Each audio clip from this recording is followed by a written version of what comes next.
Hey folks, MasakoX here. Now, this one is something that has been quite a long time coming. As a lot of you may know, a fair few amount of times, we get very good ideas coming from you fine fellows from our comments, or on our mostly weekly roundtable live streams. But sometimes we take your idea and it kind of evolves of its own accord. Let's have a look at this particular idea from UKZ Carmine SX1. What if future Gohan had a son who came to the past? Now, this is all well and good and something that is quite curious, but you can already tell that this doesn't match the title of the video that you clicked on, or if you got it in your notifications by clicking the bell icon. We can make this premise a little crazier. Just you wait. Now, normally I would provide a more detailed premise going into this, a justification for this story. But this time around, I want to go straight into it and give you a slow burner introduction as to why we came to this conclusion and diverted from our original premise and supposition. I think you'll start to understand why. So with that, let's set the scene. So this story is one not set in the original timeline of Dragon Ball. I just want to stress that at the beginning, but the future one. All of the happenings here originate within the future timeline, starting in age 767. When Goku tragically succumbed to the heart virus after his time out in space. Now, I know that some of you may debate in the comments about where Goku got the heart virus from in the first place, but since this was a variant of a virus never before seen on Earth, I'm personally going to chalk this up on this occasion to something coming out from the inky blackness of space up there. So let's roll with it for now. Clearing, Yamcha, Tenshin, they survived. I mean, perished, but what about Big Green Masako? Did he make it in our version of events? See, as much as we would like to have it that Piccolo survives in this version of events for some miraculous reason, that wouldn't really make much sense given how strong the androids were by comparison. Trunks and Gohan were the only ones of the Dragon team who survived, but Piccolo can change what he does in the lead up to his demise.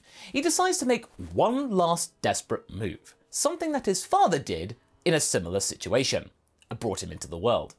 Before Piccolo dies at the hands of Android 17, Piccolo is able to spit out an egg when he manages to get a solar flare off on the droid and get some temporary cover to do so in peace. His luck is short-lived though, when 18 does eventually catch him, she wearing some very strong sunglasses. Oh please, she said with disdain. That little light show is all you got? Pathetic. 18 finishes Piccolo off, with 17's pride taking a metaphorical bashing. Despite this blow for our Dragon team with the loss of the Piccolo did successfully hide the egg from the androids in time. Neither of them were any the wiser that it even existed, and they also couldn't sense energy, so they just flew off from the area to find more meat to fry, leaving the egg safe and sound. Despite both he and Kami's deaths, the curse befalling he and the former Guardian of Earth no longer being hereditary, the egg was safe from that. The remaining Earthlings, under very stealthy circumstances, can faintly detect something at the last place where Piccolo was sensed, prompting the surviving members to go and investigate. When they get there, they encounter the egg, and come to the conclusion that their former Namekian anti-hero had laid it. They then figured out that it didn't in fact contain Junior's reincarnation, it wasn't as simple as that, but a whole new Namekian. This was a brand new soul being gestated. As Bulma was willing to safekeep the egg, her feeling quite broody after having had a baby boy herself, Gohan promises that he will protect both it and Trunks from any danger going forward. This added responsibility and duty does carry forward quite a bit, and changes the future Gohan persona quite considerably. We're not going to be getting such a tough nut from the history of Trunks, but he's still going to be cool. Because of the addition of this egg, Gohan takes on some seriously major duties. During his safeguarding of it, he thought about it for a while. This egg was kind of weird. I mean, no weirder than a regular Namekian egg, which in of itself is pretty bizarre, as well as the way it was laid. It seemed to have really odd markings, and it would gently shake and vibrate every now and again. Stop it. It was more active than most eggs that Gohan was familiar with, given his studies. And even though his studies went out the window with his role as lead defender of Earth, and there was nothing that Chi-Chi could do to say anything against, he knew enough about eggs to get by.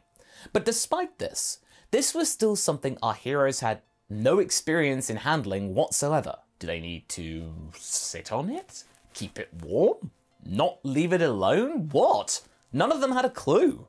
The one thing Gohan did know is that usually eggs tend to hatch after at most a few weeks, but for some peculiar reason, this egg refused to hatch for 3 years. As Bulma recalled from her previous experience with the Namekian development, 3 years from the moment the egg was laid was the time that it took for the now late Piccolo Jr. to grow to his adult size. The egg hatched not long after it had been spat out of King Piccolo's maw. That entire life cycle was already out of whack.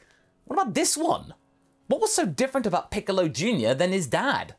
Simply put though, the new Namekian child was simply not budging, refusing to get out of his eggy home.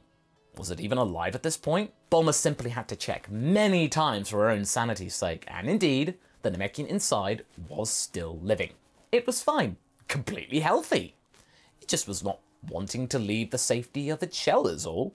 It was at about the 3rd year of this when Gohan started to properly visit the egg instead of just watching the egg. There is a difference. He started to talk to it, like the person inside could hear him, telling him stories on occasion. Gohan wasn't sure whether this would work or not, but he recalled that he heard that people in comas and babies being given music to listen to or being talked to would have some sort of internal reaction, some sort of stimuli. So why not try it here? It would at least stave off the boredom of having to gaze at an egg for hours. And wouldn't you know it? After a few months of this new routine, the egg did hatch. The baby that came out was silent, very nervous. Initially, he was similar in look to Piccolo, but he was a slightly different shade of green. We'll call that shade Big Green for clarity's sake. It was quickly decided by all present that Piccolo's son would be named Bansuri, a name which the little guy actually responded well to. A bansuri, by the way, is an ancient side-blown flute made of bamboo from the Indian subcontinent. Just so you know, I've got to keep the nomenclature of Namekian and the musical instrument thing. Gohan took his duty of protecting the little bansuri very seriously, as he would take him outside in a baby carrier wherever he went, even to his earliest training sessions with the now grown-up Trunks. Bansuri was quiet, but not a problematic child at all. Much less so than Piccolo Jr. was, and if he ever got noisy, it was mainly due to him getting separated from Gohan. But as the years passed, it was quickly becoming apparent that not only was the egg's development weird, but the person inside was it too, even when it was out. Bansuri wasn't growing up or maturing, he just stayed the same. Bulma recalled that while Piccolo might have been a special case, and as such his progeny should have been one as well, she remembered one time that Mori had said something about Namekians growing up to adulthood much faster than most biological specimens, including humans. So there was some consistency between regular Namekians of Big Green, but after all these years, 2 years, Bansuri remained about the same size that he was when he was born, and was still unable to speak, despite being able to completely understand what others were saying to him. Maybe they adjust to the conditions in which they were born in. Maybe there's a benefit for Bansuri to stay younger for longer in order to lay low. All of this Bulma's speculation. Piccolo had to grow up faster to fulfill his father's revenge, right? Maybe he just wanted his son to be safe while we tried to take out the androids. Gohan was pondering this too, trying to find any sort of rational explanation for what was going on here. It was clutching at straws and he knew it. Bansuri had no illnesses or conditions going for him, though her medical equipment wasn't really that calibrated to deal with the Namekian healthcare as much as she would have wanted. It passed muster, it was enough to tell that he was okay. Years continued to pass and Bansuri still wasn't growing as Gohan grew. However, he was very attached to Gohan and kept travelling with him and Trunks everywhere. As you can probably imagine, Chi-Chi, who also got kind of attached to the little guy due to the fact that Goten isn't born, wasn't really happy that the baby was being constantly taken into such dangerous situations. Mr. Popo wasn't much help either, as Kami didn't really have much memory about his ancestry. The only odd happenstance though, that he could recall was that it seemed like Kami was expecting his demise. It was like Piccolo had contacted him telepathically moments before their deaths. But that was to be expected. Still, at this point though, Gohan was the one to decide what was what, and everyone had accepted him as the proper caretaker of Bansuri, his surrogate son. Time continues to march on and we finally get to year 780. Gohan and Trunks were busy training together, and everyone had pretty much accepted that Bansuri was just going to be a baby for the foreseeable future. They kind of moved on from that instead of trying to force the poor little guy into growing up prematurely through medical intervention or verbal encouragement. They just accepted him for who he was. At least he was there and Piccolo's plan hadn't been entirely in vain. That being the case though, the danger still wasn't gone. And although being with him did put the little guy in danger, Gohan considered himself to be the only one who could safely look after him. In his mind, if he could not protect him, nobody could. This was a good motivator for himself in general, and thusly meant that Gohan trained even harder than he did in the original, Trunks benefiting from this too. The little Namekian and Trunks also became good friends, and Bansuri spent a lot of time with the pair of them, and Bansuri was rooting for Trunks to become a Super Saiyan as well as Gohan. Despite his lack of speech, he could draw shapes and letters in the ground, and would often draw the spiky hair outline of a Super Saiyan and point to Trunks and give him the thumbs up. As the two Saiyans learned of the android's attack on Superworld, they decided to go there and take them on, together. Bansuri quickly gets the attention of 18 though, who considers him to be some sort of a cute pet, rather than a person to try and off. But the two Saiyans were very much determined to keep their charge safe. It ends, as you can probably imagine, with Gohan losing his arm, but he does keep both Trunks and Bansuri safe. The two retreat to Capsule Corp, where they resume their training. Gohan is well aware that Trunks is still not fully ready to go Super Saiyan. He wants to resume training with him though as soon as possible, but when the androids attack Pepper Town, he has to go there and fight himself. Trunks pleads to go with him, but Gohan knocks him out. For a moment, he looks at the confused Bansuri, whether or not to do the same, who raises his little hands upwards to go with him. Gohan backs down. Sorry, little buddy. It's too dangerous. You stay here with Trunks. He'll protect you when he comes to. This causes Bansuri understandably to cry. He didn't want that. But Gohan wasn't willing to put them both at risk. The crying, though, wakes Trunks up earlier than it does in the original, who sees what has gone down and takes the baby carrier with him, deciding to go to Gohan with the baby and support his master. The two make it to Pepper Town just when the androids were about to finish Gohan off, but he is still alive for the moment. Trunks, though, can't help him. He's paralysed with fear, but he's trying to get up the gusto to fight. It's Bansuri, however, whose safety convinces him to stay hidden and not go in ultimately. As the androids drop Gohan's lifeless body to the ground, Trunks leaves the carrier on said ground, transforming into Super Saiyan out of blind fury and despair, desperately trying to fight the androids. As Trunks is being pummeled though, Bansuri, while sniffling and crying, slowly walks over to the body of Gohan. Ta, ta, he says. He takes his little hands out, and something happens to Gohan's body. While Trunks isn't able to defeat the androids and is almost killed himself, Gohan, miraculously, rushes back in at full power, seemingly completely healed. He even had his arm back. This surprises the androids. What?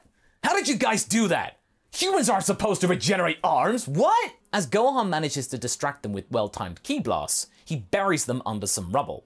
Before they can free themselves, Gohan, Trunks and Bansuri are already gone and back at Capsule Corp. No one could exactly understand what just went down, but Gohan could at least piece some things together. Him remembering that his friend Dende had healing powers, but Bansuri did something more than that. Way more. Gohan was dead. He brought him back to life.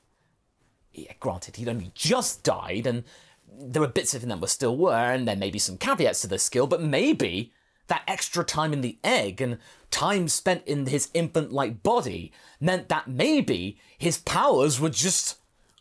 wow. It was almost too much to think about. But despite all this, the fact Gohan was back was amazing. They had a second chance. If only he could find him a proper Namekian mentor to truly tap into what he was capable of. Think of what he could do. The new Guardian of Earth, perhaps. Meanwhile, he was both angry and thankful to Trunks for coming back for him. With this experience behind them, the two of them trained even harder, though they agreed to remain hidden in case Pepper Town happened again. This situation, though, had proven to be very traumatic for Bansuri. I mean, that's quite fair since you just saw your parent die. When Bulma then set upon the idea of the time machine, Gohan was training Trunks, who at this point was well into mastering Super Saiyan, but still way too weak to destroy the androids. But Gohan did realise that a journey to the past could not only benefit that timeline or this timeline, but he could also get some answers from Piccolo and Kami while they were vertical. It was decided that Gohan would be the first one to leave for the past with Bansuri in tow. Then he would take Trunks, as the time machine was fueled and ready to go. Gohan was given slightly different clothes to be not so obviously associated with his past self. They had no idea how time travel operated. They didn't want to be just going in there and causing a random paradox now, would they? He also donned some battle armor, pauldrons, designed after what was left from Vegeta's clothes. As he undertook his initial journey, he discovered when he got back to the past that Frieza had just arrived on the scene, looking for revenge. Good. Some showcasing of power was in order. Make him seem more persuasive. Also, it had been a long time since he had had a win. He needed this. This was much needed catharsis. Frieza, though, was utterly baffled when he saw this armoured individual with a baby carrier just show up. I do not recognize you. Are you a new filthy monkey? Or a Namekian babysitter? I'm sorry. I know that Saiyans and Namekians have become fairly chummy as of late, but I certainly did not expect this. Gohan looked Frieza in the face. Bansuri, cover your eyes.